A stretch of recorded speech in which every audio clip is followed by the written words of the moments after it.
नीतीश कुमार की सुनता कौन है? यहाँ तो सम्राट सम्राट बने हुए हैं। नीतीश कुमार का दौर चला गया, अब लोग भूल जाएं नीतीश कुमार को। अब 7वां फेल इस बिहार के सिरमौर बनकर के बिहार वासियों के भाग्य को काले कलम से बर्बाद कर देने के लिए बैठा हुआ है। और ऐसे फर्जी इनकाउंटर, अरे करना है इनकाउंटर, करो ना। बलात्कारियों का करो ना, जो हत्या के आरोपी हैं उनका करो ना, लेकिन वह नहीं होगा। इस निकम्मी पुलिस से, इस निकम्मी सरकार से एक सामाजिक युवा की हत्या की आसान होगा इनके लिए करना, लेकिन एक अपराधी को यह छू भी नहीं पाएंगे। कि इसमें जितने भी संलिप्त पुलिसकर्मी हैं, जिसने निर्भीक ईमानदार युवा समाज सेवी भरत तिवारी की हत्या किया है, उसके पास कुछ नहीं था। उसके पास एक चीटी मारने का कोई एक सनहा तक उसके खिलाफ दर्ज नहीं है, और उसकी हत्या कोई आपराधिक इतिहास नहीं।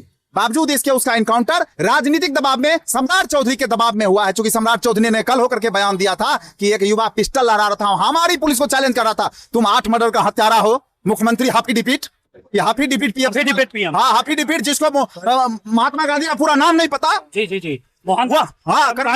जो भी हो, कर्मकांड करे या जो भी बोले वो। और जो हत्या का एक्चुअल में जो निर्भया कांड अभी बेगूसराय में हुआ, हत्या तो यहां होनी चाहिए उसकी। और पता है, आप पूछो जाकर के किसी बीजेपी के विधायक, किसी, देखिए मैं सत्ता की बात नहीं करता, लेकिन मैं कह रहा हूं, उसको पूछिए, कल का बयान है गिरिराज सिंह का, उनको पता नहीं है कि बेगूसराय में निर्भया कांड हुआ, उनको पता नहीं कि बिहार में जो है भरत तिवारी की हत्या हुई निर्भीक की। हमारे डीजीपी साहब बोले कि नहीं वो मेंटली डिस्टर्ब आदमी है। बताइए, मेंटली डिस्टर्ब आदमी है, तो फिर या तो डीजीपी साहब सम्राट चौधरी को झूठ बोल रहे हैं, या फिर सम्राट चौधरी गलत बोल रहे हैं। क्योंकि हथियार फेंका वो आदमी का इनकाउंटर क्यों हुआ? और अगर इनकाउंटर हुआ, पुलिस सही की, पुलिस का कहना है कि 10 राउंड फायरिंग किया गया। अगर 10 राउंड फायरिंग किया गया तो फिर उस पुलिस को, पूरी टीम को सस्पेंड क्यों किया गया? इतनी फेल का जो मुख्यमंत्री है, वो अपना दबदबा बनाने के लिए, योगी मॉडल को लाने के लिए, वो कहता है कि हम योगी मॉडल पर चल रहे हैं। सरकार के विरुद्ध, सिस्टम के विरुद्ध अगर आप आवाज उठा रहे हैं, वो क्या था, अपने गांव समाज जो विस्थापित हो चुका था, गंगा जी में कट चुका था गांव, उसके लिए सभी वर्ग के राजनीतिक फायदा उठाने के लिए जो राजनीतिक पार्टियां एक वर्ग में बांट दिया था, वो सभी वर्ग की आवाज थे। और उस आवाज को दबाने के लिए सरकार उसको निर्मम तरीका से। आज अखिल भारतीय संयुक्त सवर्ण अधिकार मोर्चा ने बेगूसराय के महिला कॉलेज से हड़ताली चौक तक एक प्रतिकार मार्च निकाला। प्रतिकार मार्च निकालने के पीछे की वजह समझिए, वर्तमान बिहार सरकार की कुनीति, ऐसी नीतियां जिस नीतियों का जवाब पूर्व की बिहार सरकार ही देगी। आपको ज्ञात होगा, पिछले कुछ समय पूर्व बिहार के पूर्व मुख्यमंत्री नीतीश कुमार ने एक बहुत ही अच्छी बात कही थी कि फर्जी एनकाउंटर क्यों? जब सामने वाले ने आत्मसमर्पण कर दिया तो फिर फर्जी इनकाउंटर क्यों? और आज उसी फर्जी इनकाउंटर के आलोक में वही सरकार है, सिर्फ मुख्यमंत्री का मुखौटा बदला है, और वही सरकार, उसकी कुनीति देखिए कि एक फर्जी एनकाउंटर आत्मसमर्पण होने के बाद हुआ, और एक नहीं 5-5 गोलियां मारी गई। और सिर्फ मैं फर्जी एनकाउंटर की बात नहीं करूंगा, मैं कुणाल भारद्वाज और आप देख रहे हैं खबर बिहार में बात करूंगा सरकार की 2 प्रकार की नीतियों पर। हर तरफ जो सरकार नीति जो लेकर चल रही है, 2 तरफा नीति लेकर चल रही है, उसकी बात मैं करना चाहूंगा। कभी पत्रकारों पर हमले हो रहे हैं, कभी निर्भया कांड, यहीं बेगूसराय के चकिया में निर्भया कांड, उस पर सरकार चुप है, मौन है। पत्रकारों पर हमले हो रहे हैं, सरकार मौन है। फर्जी एनकाउंटर कर रही है सरकार, क्योंकि एक व्यक्ति ने अपने गांव के लिए आवाज उठा दिया। और ये समस्या आपकी है, आने वाले समय में आपको भी इन सारी समस्याओं से भुगतना पड़ेगा। आप भी जब आवाज उठाएंगे तो आवाज को दबाया जाएगा, और ऐसा होना शुरू हो गया है। और इसी मामले में आज प्रतिकार मार्च निकला है एक सुर में विरोध के साथ। क्या कहना चाहेंगे महोदय, प्रतिकार मार्च के पीछे की वजह क्या पड़ी? अखिल भारतीय संयुक्त सवर्ण अधिकार मोर्चा तो लगातार समाज में सौहार्द की बात कर रहा था, फिर प्रतिकार मार्च क्यों? अखिल भारतीय संयुक्त सवर्ण अधिकार मोर्चा समाज के हर उस व्यक्ति की आवाज है जो सरकार द्वारा, समाज द्वारा कहीं ना कहीं प्रताड़ित किया जा रहा है। आज भाई भरत तिवारी जी की जिस प्रकार बिहार में निर्मम हत्या की गई, बिहार सरकार के द्वारा, बिहार पुलिस के द्वारा, आज बड़े दुख के साथ हम लोग यह प्रतिकार मार्च निकाल रहे हैं अपने भाई के न्याय के लिए। न्याय के लिए किन के लिए? वह युवा जो समाज में गरीबों के लिए, वंचितों के लिए, दलितों के लिए लड़ रहा था, उसको इस निकम्मी सरकार ने मार दिया, गोली मार दिया, और कहा पागल है। अरे पागल है तो उसको जेल भेज देना, पागल है तो पागल खाने भेज देना, कि सीधा उसको ऊपर भेज दोगे? यह किस प्रकार की तानाशाही है, किस प्रकार की सरकार सम्राट चौधरी के नेतृत्व में बिहार में चल रही है कि एक नौजवान को गोली मार दी जाती है, फर्जी इनकाउंटर कर दिया जाता है। आज अखिल भारतीय संयुक्त सवर्ण अधिकार मोर्चा की पूरी टीम सरकार से, प्रशासन से और न्यायिक व्यवस्था से यह मांग करती है कि उस इनकाउंटर में शामिल सभी पुलिस कर्मियों को बर्खास्त किया जाए नौकरी से और उन पर हत्या का मुकदमा दर्ज करके सब पर हत्या का आरोपी बना करके फांसी की सजा सुनाई जाए। ऐसे नहीं होगा कि आप उनको निलंबन कर देंगे और उसके बाद कुछ दिनों में फाइल बंद कर देंगे। बिहार में कई फाइलें पहले से बंद हैं। क्या हुआ नीट छात्रा का, क्या हुआ, क्या हुआ? सही बात है, बड़ा सवाल है, क्या हुआ? क्या हुआ ब्रह्मेश्वर मुखिया की हत्या का? सीबीआई के पास केस है। क्या हुआ? क्या हुआ बेगूसराय में महिला के साथ बलात्कार हुआ, आरोपी खुला घूम रहा है? क्या हुआ? क्या हुआ? क्या हुआ? बेगूसराय की बेटी गई थी पटना में और उसका होटल का मालिक अभी तक खुला घूम रहा है, उस पर कोई कार्रवाई नहीं। क्या हुआ? जब क्या हुआ मैं बता रहा हूं महोदय, क्या हुआ? फर्जी एनकाउंटर हुआ। आपने अपनी मांग को मांगा क्यों? आपने किससे पूछकर अपने लिए आवाज उठा दिया? हम तो कह रहे हैं कि बिहार पुलिस ने जहां वाजिब था, जहां पर अपराधी थे, जहां पर अपराधी खुला नंगा नाच कर रहे थे, वहां पर इनकी गोली नहीं चलती है। इनकी गोली एक समाज के युवा पर जो सामाजिक लड़ाई लड़ रहा था, जो एक विस्थापित गांव को पुनर्स्थापित करने में लगा हुआ था, उस युवा को धोखे से मार दिया गया। अरे समर्पण के बाद तो नक्सलियों को भी जमीन देकर, नौकरी देकर, पैसा देकर के जो है बसाया जाता है, और यह तो युवा था इस समाज का, उसको क्यों मार दिया गया? क्यों मार दिया गया? सरकार वही है। पूर्व मुख्यमंत्री नीतीश कुमार ने कहा था कि आत्मसमर्पण के बाद उस पर गोली नहीं चलनी चाहिए। स्टेटमेंट दर्ज है और यही उसी सरकार के नीतीश कुमार की सुनता कौन है? यहां तो सम्राट बने हुए हैं। नीतीश कुमार का दौर चला गया, अब लोग भूल जाएं नीतीश कुमार को। अब 7वां फेल इस बिहार के सिरमौर बनकर के बिहार वासियों के भाग्य को काले कलम से बर्बाद कर देने के लिए बैठा हुआ है। और ऐसे फर्जी इनकाउंटर, अरे करना है इनकाउंटर, करो ना। बलात्कारियों का करो ना, जो हत्या के आरोपी हैं उनका करो ना, लेकिन वह नहीं होगा। इस निकम्मी पुलिस से, इस निकम्मी सरकार से एक सामाजिक युवा की हत्या की आसान होगा इनके लिए करना, लेकिन एक अपराधी को यह छू भी नहीं पाएंगे। देखिए, एक बात पहले तो मैं बताना चाहूंगा कि जिस समय वो आवाज उठा रहे थे, भरत तिवारी जिस समय आवाज उठा रहे थे, उस समय उनके गांव वालों ने उनका साथ दिया होता।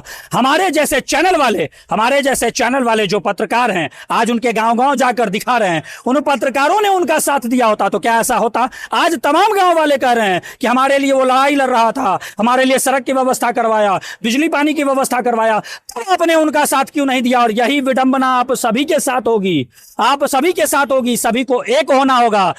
भवेश जी पूर्व सैनिक हैं आप, पूर्व सैनिक तो वैसे भी राष्ट्रवादी कहे जाते हैं, क्योंकि आपने तो राष्ट्र के लिए अपना पूरा जीवन समर्पित कर दिया। आज सरकार के विरुद्ध यहाँ क्यों? देखिए, सरकार के विरुद्ध नहीं है, ये जो गलत हो रहा है समाज में, सरकार जो गलत करवा रही है अपने गुंडे निकम्मी पुलिस से, उसके विरुद्ध हम लोग इकट्ठे हुए हैं और ये हम न्यायालय को बता रहे हैं। हमें अगर विश्वास है तो सिर्फ माननीय न्यायालय पे जो एसआईटी गठित हुई है, पूर्व जजेस हमारे इसमें हैं, उनके ऊपर हमारा पूर्ण विश्वास है। और मैं चाहूंगा कि इसमें जितने भी संलिप्त पुलिसकर्मी हैं, जिसने निर्भीक, ईमानदार, युवा समाज सेवी भरत तिवारी की हत्या किया है, उसके पास कुछ नहीं था, उसके पास एक चीटी मारने का कोई एक सनहा तक उसके खिलाफ दर्ज नहीं है, और उसकी हत्या कोई आपराधिक इतिहास नहीं।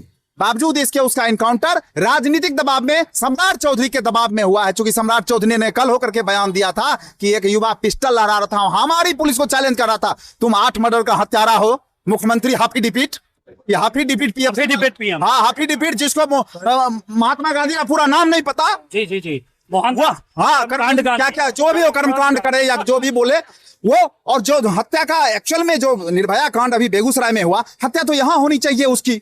और पता है, आप पूछो जाकर के किसी बीजेपी के विधायक, देखिए मैं सत्ता की बात नहीं करता, लेकिन मैं कह रहा हूं, उसको पूछिए, कल का बयान है गिरिराज सिंह का, उनको पता नहीं है कि बेगूसराय में निर्भया कांड हुआ, उनको पता नहीं कि बिहार में जो है भरत तिवारी की हत्या हुई निर्भीक की।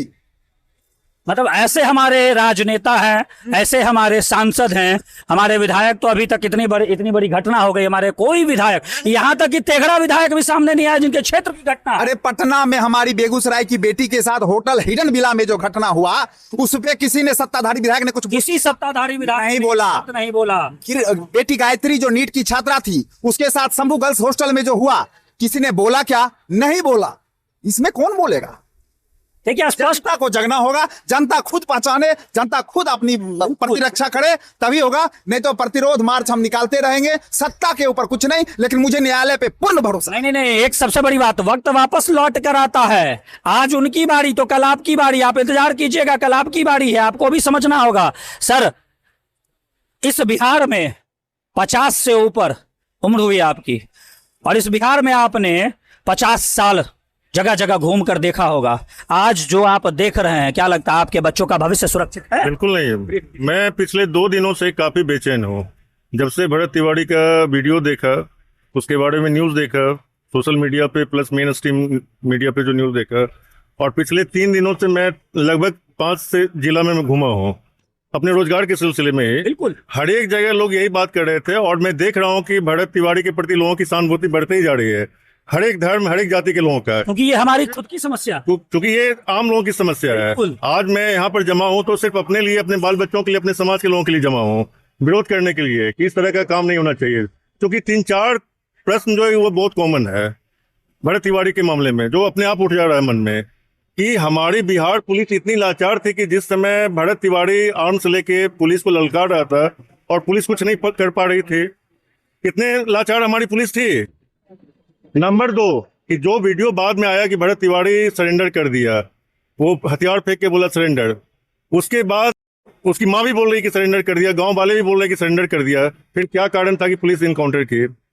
नंबर 3, कि जब हमारे सम्राट चौधरी, मुख्यमंत्री सम्राट चौधरी बोल रहे थे कि हम बेचैन हो गए ये वीडियो देख के कि एक आर्म्स लेके आदमी हमारे पुलिस को चैलेंज कर रहा है और हमारी पुलिस कुछ नहीं कर पा रही है, तो उस समय वो क्यों नहीं बेचैन हुए थे जब वो आम आदमी आवाज उठा रहा था? जब वो सत्ता में आए, सरकार में आए, मुख्यमंत्री बने, तभी तो उन्हें समस्याओं के प्रति आपको बेचैन होना चाहिए था कि आम जनता की ये समस्या है, समाधान हो जाना चाहिए उसका। बिल्कुल नहीं। तब डीजीपी बोले उनको, हमारे डीजीपी साहब बोले कि नहीं वो मेंटली डिस्टर्ब आदमी है। बताइए, मेंटली डिस्टर्ब आदमी है, तो फिर या तो डीजीपी साहब सम्राट चौधरी को झूठ बोल रहे हैं या फिर सम्राट चौधरी गलत बोल रहे हैं, क्योंकि हथियार फेंका हुआ आदमी का इनकाउंटर क्यों हुआ?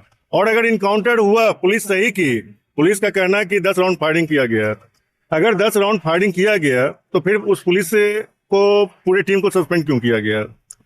और सबसे बड़ा हमें ये लग रहा है कि जो आए दिन हम नेशनल न्यूज पे देखते रहते हैं, बड़े बड़े माओवादी जो आत्मसमर्पण करते हैं, उनके लिए सरकार फूल माला लेके खड़ी रहती है, उनका इनकाउंटर नहीं होता है, लेकिन ये समाज के लिए लड़ने वाला आदमी, उसका इनकाउंटर हो जाता है। भरत तिवारी आर्म्स लिया, उसका मैं समर्थन नहीं कर रहा हूँ, वो गलत किया या सही किया, वो न्यायालय का काम था, वो डिसाइड करती कि क्या सही है क्या गलत है। लेकिन जब हथियार फेंक दिया तो उसका इनकाउंटर बिल्कुल गलत किया गया, और ये ट्रेंड समाज के लिए गलत है, ये तरीका गलत है। अगर ये तरीका चलन में आ गया, ये तरीका चलन में आ गया तो नहीं, स्पष्ट तौर पे सर मैं स्पष्ट कहना चाहूंगा एक साधारण सी बात, कि अगर आपको एनकाउंटर पर आप आगे काम करना चाहते हैं तो विधानसभा से, संसद से इसे पास करा लीजिए, संसद से इसे कानून के तौर पे पास करा लिया जाए, फिर कीजिए। नहीं, जो अपराधी नहीं मान रहे हैं, मैं योगी जी का इनकाउंटर का समर्थक हूँ, जो अपराधी नहीं मान रहे हैं उनको दिया जा रहा है कि आप आत्मसमर्पण कर दीजिए, वो नहीं कर रहे, अगर उनका इनकाउंटर हो जा रहा है तो उसको मैं सही मान रहा हूँ। लेकिन भरत तिवारी में मैं से कैसे सही मानूं? सही बात, संविधान सर्वोपरि है, संविधान सर्वोपरि है, माननीय न्यायालय सर्वोपरि। अमित जी क्या कहना चाहेंगे अभी आप? अरे एक समस्या मैं बता रहा हूँ अमित जी, ये भी अभी पीड़ित हैं, इनके यहाँ भी समस्या है, ये लगातार उस पर आवाज भी उठा रहे हैं। अब पता चलेगा किसी दिन जो आवाज उठा रहा है उसी की आवाज को दबा दिया जाए। देखिए अभी क्या है, इस भ्रष्ट तंत्र के सरकार में 7वीं फेल का जो मुख्यमंत्री है, वो अपना दबदबा बनाने के लिए, योगी मॉडल को लाने के लिए, वो कहता है कि हम योगी मॉडल पर चल रहे हैं। सरकार के विरुद्ध, सिस्टम के विरुद्ध अगर आप आवाज उठा रहे हैं, वो क्या था, अपने गांव समाज जो विस्थापित हो चुका था, गंगा जी में कट चुका था गांव, उसके लिए सभी वर्ग के राजनीतिक फायदा उठाने के लिए जो राजनीतिक पार्टियां एक वर्ग में बांट दिया था, वो सभी वर्ग की आवाज थे, और उस आवाज को दबाने के लिए सरकार उसको निर्मम तरीका से हत्या कर दिया है।